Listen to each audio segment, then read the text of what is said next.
Trailer कैसा लगा आपको? ट्रेलर तो बहुत बढ़िया लगा, मजा। सो इंटेलिजेंस ब्यूरो की फिल्म है। इंटेलिजेंस ब्यूरो हिंदुस्तान का खुफिया विभाग है जो दुनिया में कहते हैं कि नंबर 1 की पोजीशन पे है। लोग अक्सर इसके बारे में बात नहीं करते हैं। हमने हिंदुस्तान में आज तक फिल्म बनाई नहीं है इंटेलिजेंस ब्यूरो के ऊपर। मैं अक्सर जब अपने दोस्तों से मिलता हूँ उनसे पूछता हूँ कि अमेरिका की खुफिया एजेंसी सीक्रेट सर्विस का नाम क्या है, या KGB कहाँ की है, या मोसाद कहाँ की, सबको पता होता है। बट हिंदुस्तान का जब मैं पूछता हूँ तो लोग कंफ्यूज रहते हैं। आप भी फिल्मी बॉय जी कौन सी अपनी security service? Sir research and research और IB क्या है? Sir intelligence bureau. और इन दोनों में क्या डिफरेंस है? सर रिसर्च रॉ कोवर्ट पता सबको है पर थोड़ी कंफ्यूजन रहती है। आप क्या बोल रहे हैं? इंटरनल और वेरी गुड, चलो अपने जर्नलिस्ट तो हैं। सो कंफ्यूजन तो रहती है लोगों में। सो आई थिंक फॉर क्लैरिटी एक फिल्म बनना ज़रूरी थी। 50 साल पहले इंसिडेंट हुआ था, आज तक इसकी बात हुई नहीं थी, परमिशन नहीं थी। सो फाइनली जब हमें परमिशन मिली तो why not intelligence bureau film बनाएंगे। सर क्या कुछ स्पेशल प्रिपरेशंस आपने किया इस कैरेक्टर के? आपने क्या किया सुबह उठ के? ये बताओ मुझे यार। सर हम तो तैयार हुए आपसे मिलने के लिए। मैं फिल्म पहली बार कर रहा हूँ जो एक ट्रू लाइफ इंसिडेंट पे बेस्ड है। सो आई थिंक रिसर्च बहुत ज़रूरी थी। आज तक मैंने जैसे कमांडो में जंगली सीरीज की है, हकीकत में नहीं थी। सो इतने पहलू हमने देखे। हमने जो अपोजिशन है, दूसरा भाग है इस फिल्म का, जो दूसरी कंट्री है उनका पॉइंट ऑफ व्यू भी लिया एंड फिर उसके बाद पूरी कहानी जोड़ के फिल्म बनाई। सर IB का काम होता है बहुत टफ होता है। इनपुट निकालना कैसे कैसे अलग अलग शक्लों में जाकर कहीं से भी निकालते हैं, तो उस तरीके से आपको कोई ट्रेनिंग लेनी पड़ी? हर काम मुश्किल होता है, पहले तो मैं ये बता दूं आपको। पर इंटेलिजेंस ब्यूरो का काम अलग इसीलिए है क्योंकि मैं जैसे आज के दुनिया में हम लोग मिलते हैं लोगों को, सब लोग फेमस होना चाहते हैं। हर आदमी को एक तस्वीर चाहिए, अपने बारे में बात करवाना चाहते हैं। मगर ये जो खुफिया विभाग होता है ये अलग है, अजूबे हैं ये लोग। क्योंकि ये लोग कभी वो चाहते भी नहीं कि लोग उनके बारे में बात करें, उनकी जिक्र करें। वो देश के लिए कई चीज़ें कर देते हैं, लोगों के लिए कई चीज़ें कर देते हैं, उनके परिवार वालों तक को नहीं पता होता है। इनफैक्ट मैं भी किसी से बात कर रहा था कि खुफिया विभाग इतना एडवांस होता है कि जब हम लोग कई बार रोड पे होते हैं, गाड़ियों में होते हैं, तो कई लोग कई चीज़ें मांगने आते हैं। हो सकता है कि खुफिया विभाग का एक आदमी उसमें भी हो भी सकता है क्योंकि उनके सब कुछ होता है, गाड़ी के अंदर देख सकते हैं क्या हो रहा है क्या नहीं हो रहा है। सो इस तरह के लोग होते हैं। मेरे फादर आर्मी में थे, सो किस्मत अच्छी थी उनकी वजह से मैं कई लोगों को मिला हूँ, कई लोगों से बातें हुई हैं। सो एक अलग पहलू है इंसानियत के अंदर। So the 71 war, the 70 war, this is based on that. That was the last war, India and Pakistan. So what was like the main thing which came out of it, the peace accord? One of the most important things which we don't talk about, like you just said that in the 1971 war India fought Pakistan, but it's not mentioned really that China was quite involved in it and they were supporting Pakistan. Hindustan पे दो देश attack कर रहे थे और east Pakistan और waste Pakistan हमने 13 दिन में डिफीट किया है दूसरे देश को। अगर आपको आज के एग्जाम्पल से बताऊं तो अभी रशिया लड़ाई कर रहा है, एक इतना विशाल देश है and fighting a smaller country. 1 साल के करीब हो गया, जंग खत्म नहीं हुई है। मगर हम लोगों ने ईस्ट और वेस्ट पाकिस्तान एक कंट्री को 2 हिस्सों में डिवाइड कर दिया था in just a matter of 13 days. उसका श्रेय कई लोगों को जाता है, उनमें से इंटेलिजेंस ब्यूरो टॉप पे है। Sir, what challenge did you face as an actor as compared to as a producer? सो ये मेरी पहली फिल्म है जहाँ पे मैं प्रोड्यूसर हूँ एंड मुझे लगता है कि इतने मुश्किलें हुई नहीं। और मैंने ये भी देखा है कि लोग अक्सर आप कुछ करने जाते हैं तो लोग बोलते हैं कि there will be a lot of challenges and all, but अगर आप घुस जाए ना तो चैलेंजेस दिखते नहीं हैं। So not so much, I think कई चीज़ें आसान हो गई थी। जब मैं एज एन एक्टर फिल्में करता तो मुझे अक्सर लगता था कि मुझे लगता है प्रोड्यूसर ये भी कर सकता है, ये भी कर सकता है, बहुत छोटी छोटी चीज़ें। उदाहरण के लिए जब मैं एज एन एक्टर शूटिंग में होता था, तो जब हम शूट पे जाते हैं तो जब खाने का टाइम होता है, सो एक डायरेक्टर होता है, एक एक्टर होता है, एक लीडिंग लेडी होती है, कैमरामैन होता है, इनका एक टेबल होता है। फिर बाकी टेक्नीशियंस का अलग होता है, बाकियों का अलग होता है। मुझे लगता था हम लोग शूटिंग में तो साथ में काम करते हैं, खाना अलग क्यों खाते हैं। सो हमने अपने प्रोडक्शन में एक तब्दीली ये लाई कि देयर वाज नो हायरार्की, कोई भी किसी के साथ भी बैठ सकता था। इस तरह के छोटे छोटे चेंजेस किए जो बहुत बड़े, मुझे लगा कि उसमें शूटिंग में मज़े भी आने लगे और जितने लोग काम पे आते थे। एक और एग्जांपल है, जब हम लोग घर से निकलते हैं, जैसे मैं कहीं जाता हूँ तो मेरी मदर भी पूछते हैं कि क्या खाया, क्या मिला खाने के लिए। सो मुझे लगता था हम शूट पे जाते हैं तो हर आदमी के घर में ये सवाल पूछा जाता होगा, so we need to have the best food. So action hero film में हमने एक तब्दीली ये भी रही कि हर दिन हम चेक करते थे किसको कैसा लगा, and we change a lot of food people. I think the standard, ये छोटी छोटी चीज़ें हैं जो बहुत मायने रखती हैं जो लोग काम करते हैं उनके लिए। सो ये सब मैं कर पाया। फिल्म में आपने एयरफोर्स ऑफिसर की भूमिका निभाई है, तो प्लेन आपने क्या चलाना सीखा या पहले आपको? मैंने कमांडो पे गन चला के गोली मगर हकीकत में मारे नहीं लोग। काफी रिसर्च करनी पड़ी सर। जब आप कॉकपिट में बैठे होते हैं आपको हर चीज का ज्ञान तो होना चाहिए, नहीं तो जिनको पता होता है उनको पता लग जाता है कि आपने सीखा नहीं है। सो हर छोटी छोटी चीज इंक्लूडिंग मोर्स कोड जो आज इस्तेमाल नहीं किया जाता है, उसके बारे में पहले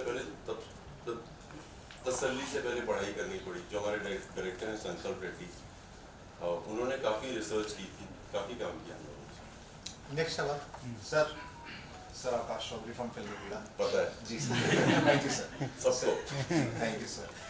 सर मैं ये जानना चाहता हूँ कि आप बहुत ही एक्शन मूवीज करते हैं, तो इसके अलावा कभी आपने कोई और जॉनरा इसके अलावा कभी सोचा है, for example related to homosexuality, may be just asking, कुछ और जॉनरा आपने कभी सोचा उस बारे में जिस पे आप फिल्म करना चाहेंगे, उसके बारे में जानना चाहता हूँ। यार होमोसेक्सुअलिटी को सोचा तो नहीं है, बट आई थिंक इम्पेरेटिव है, लोगों को सर, फिल्में बनानी चाहिए। और बहुत मुद्दे हैं जिन पे आप कई फिल्में बना सकते हैं। इरेक्टाइल डिसफंक्शन के बारे में हम लोग जिक्र नहीं करते हैं जी। मैंने हाल ही में एक वीडियो अपने सोशल मीडिया में डाला था talking about it, and I think इस तरह के मुद्दों के बारे में भी बननी चाहिए। बट चूंकि जहाँ से मैं आता हूँ, मेरे फादर आर्मी में थे और उनके फादर भी आर्मी में थे। I have lost my mama in a battle. मेरे कई क्लासमेट्स थे जो कारगिल वॉर में भी शहीद हुए थे। सो मैं जहाँ से आता हूँ और जिस तरह के लोगों के साथ पला बड़ा हुआ हूँ, मुझे लगता है कि उनकी कहानी मैं थोड़ी ज़्यादा अच्छी तरह से जानता हूँ। सो एज अ प्रोड्यूसर मेरे पास 2-3 ऑप्शंस थे कि इस तरह की एक्शन इस तरह की जाए। सो मुझे लगा नहीं यार, पहले इंटेलिजेंस ब्यूरो पे बनाई जाए, कभी बनी नहीं है आज तक। हम जब इंग्लिश पिक्चरें देखते हैं हमें पता होता है कि मिशन इम्पॉसिबल है या CIA है, उनकी तारीफ भी करते हैं, हम लोग हिंदुस्तान में करते हैं जी। तो सर अभी जैसे सुप्रीम कोर्ट में legalisation for marriage, homosexuality marriage के लिए बैटल चल रही है, what is your opinion, should it be legalised और नॉट? देखो हमारे ओपिनियन सबके अलग अलग होते हैं, but I think freedom of any form is necessary. अगर हम बात करते हैं डेमोक्रेसी और हम बात करते हैं freedom of expression thought, then everything should be a part of. Thank you so much sir. आप सहमत हैं कि नहीं? जी बिल्कुल sir, definitely. Sir Himachal this side sir, क्योंकि आप फिटनेस इंडस्ट्री से बिलोंग करते हैं और आप बहुत जाने मानी चेहरा हैं फिटनेस इंडस्ट्री के, और आज हमारे देश के पहलवान जो हैं आज थोड़े से परेशान हैं, थोड़े से उनकी मांग है, उनकी मांगों पे थोड़ा सा अड़चने आ रही हैं। तो आपको भी आई थिंक पूरा ये सब पता होगा, तो आप क्या कहना चाहेंगे जो देश के लिए आज मतलब जो गोल्ड लेके आए हैं हमारे देश के लिए, उन्हें आज धरने पे बैठना पड़ रहा है, सड़कों पे बैठना पड़ रहा है? नहीं, ये थोड़ा इम्पोर्टेंट है सवाल। पहली बात तो ये है कि जैसे आपने शुरुआत की कि परेशान है, चाहे वो एथलीट्स हो चाहे वो कोई भी अपने देश के इंसान है, तो परेशान है तो उनकी मदद तो करनी चाहिए, उनकी सुन तो लेनी चाहिए, एंड आई थिंक सुना तो जा रहा है। But as an athlete I would like to say that athletes की ना आवाज़ सुनते हैं मगर कुछ करते नहीं हैं, और आई हैव अ फीलिंग इस बार तब्दीली आएगी, जो सही होगा होगा तो सही। Thank you sir. पसंद आया? बोलिए सर, हमेशा। सर हम याशिका फ्रॉम हिंदुस्तान दर्पण। सर जैसे कि कैरेक्टर है आपका देव जामवाल, तो सेकंड नेम जो है कॉमन है, तो कुछ कॉमन फैक्टर्स भी आप देखते हैं आपके किरदार में और उनमें किरदार? नाम सारे फिक्टिशियस हैं मैम। देव वो नाम था जो उनमें से एक हमें लगा कि हम इस्तेमाल कर सकते हैं, और डायरेक्टर को लगा कि चूंकि हम फिल्म पूरी जम्मू और कश्मीर में बेस्ड है तो उन्होंने कहा कि ये टाइटल कर सकते हैं। एंड वैसे भी कई जमवाल हैं जिन्होंने कई जम्मू एंड कश्मीर राइफल के कई हैं जिन्होंने जो शहीद हुए देश के लिए, सो व्हाई नॉट। बट नाम फिक्टिशियस हैं, कहानी काफ़ी हद तक अबाउट 95% हकीकत है, बट चूंकि डॉक्यूमेंट्री नहीं बना रहे थे और सिनेमैटिक लिबर्टी ले सकते थे, कई चीज़ें हमने थोड़ी ऐड की, बट सब कुछ वही है जो हुआ। ये जो मिशन था इसके बारे में बात करने की परमिशन नहीं थी, क्योंकि उस दशक में जब हम लोगों ने एक देश को 2 हिस्सों में डिवाइड किया था, बहुत बड़ी बात है, और उसके अलावा और भी कंट्रीज का सपोर्ट था। सो दाद तो देनी पड़ेगी इंटेलिजेंस ब्यूरो को कि एक जंग खत्म कर दी 13 दिनों में। और जो आपका सवाल जो मुझे समझ आया कि आप बोल रहे हैं कि सीक्रेट ये जो आईबी करता है कैसे है काम, खुफिया काम करता है, बताता ही नहीं है कैसे करता है, फिर जब सफल हो जाता है तब बताते हैं। अब हिंदुस्तान या हर देश में ना कई अटैक्स, हर बार कोई ना कोई साजिश करता ही रहता है, हर देश चलता रहता है। बड़ी जो खुफिया विभाग होता है ना, होने से पहले पता कर लेता है और उसको वहीं रोक देता है, वो ये करता है। बढ़िया। सर एक सवाल है मेरा आपसे, जैसा कि मैं पढ़ रहा हूँ इसमें कि 1971 की जो बात चल रही है, इसमें उस समय के जो रॉ के चीफ थे उनको जानकारी थी इस पूरे मिशन की। तो अभी जब आप इस पूरे मिशन को या मूवी को बनाने के लिए जब आप रिसर्च पे बैठे, तो लगभग कितने दिन की रिसर्च थी, किन किन लोकेशंस पे ये शूटिंग हुई है, और रॉ की तरफ से आपको कुछ मदद मिली किस तरीके से? जब हम लोगों ने रिसर्च करना शुरू की थी, बहुत लोग आगे आए थे, क्योंकि कई लोग इसका हिस्सा थे, उस समय में वो लोग भी थे। सबने जितनी इन्फॉर्मेशन दे सकते थे दी, और हम लोगों के साथ एक एनओसी साइन किया गया था कि किसी से कोई बात ना की जाए कि किसने who's given the information। 1-1.5 साल के करीब लगा। जब हम संकल्प के पास 2019 में गए थे स्टोरी लेके, तो सबसे मुश्किल यही था कि ढूंढने कैसे इन्फॉर्मेशन। एक तो है जो न्यूयॉर्क टाइम्स के फ्रंट पेज में था, टाइम्स ऑफ इंडिया के फ्रंट पेज में था, और कई न्यूज़पेपर्स में था, बट उसके बाद कभी किसी ने बात नहीं की जी। सो वो जो रिसर्च में समय लगा, उसी के लिए समय लगेगा। Thank you. So how many officers did you meet to prepare for the role? Not only officers, we met a lot of people concerning this, journalists, we met a lot of senior journalists from that time, and they were asked not to talk about it, but अब बहुत गर्व से बात करते हैं, क्योंकि जो उस समय थे उनको सब पता है। So we got a lot of information. Thank you. Thank you. Congratulations, this is your first film as a producer. But fewer films are being accepted at the box office right now by the audience. What do you observe as a producer now about the consumption pattern of content? Are you especially nervous considering that even films, well intentionally made films, movies with huge stars are falling flat? पहले तो आपको बताना पड़ेगा, मैं आता जहाँ से है ना, हम लोग जहाँ से आते हैं वो हमारी एजुकेशन थोड़ी अलग होती है, जहाँ पे बताया जाता है कि आईआईटी में सिर्फ साल में इतने ही लोग पास होते हैं, या नेशनल डिफेंस एकेडमी में इतने ही लोग जा सकते हैं, the number is very little, but पूरा देश ट्राई करता है, और उनमें से जो केपेबल होते हैं, जिनमें बहुत पैशन होता है, वो घुस जाते हैं। Similarly with making movies, nobody knows कि क्या लोगों को पसंद आएगा। पहले तो आपको समझ आना चाहिए और आपको मुद्दा पसंद आना चाहिए। सो विद आईबी जब मैंने सुना था, मुझे लगता था ये बहुत ज़रूरी है लोगों को कहानी बताना।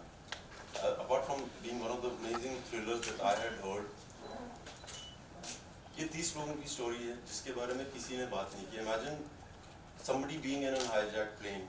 अगर हम में से कितने भी लोग होंगे, हम लोग आसपास में बात तो करेंगे, चलो अपने आसपास में नहीं, 20 साल बाद हमारे बच्चे जब बड़े होंगे वो तो बात करेंगे, आज तक कभी किसी ने बात नहीं की। So something like this has to be spoken about. बहुत बड़ी अचीवमेंट है हिंदुस्तान की जो हुई थी, and why not like bring it for. हर दूसरा देश करता है, हर सरकार सपोर्ट करती है, अगर आप किसी भी फोर्स की जेन्युइन तारीफ करें।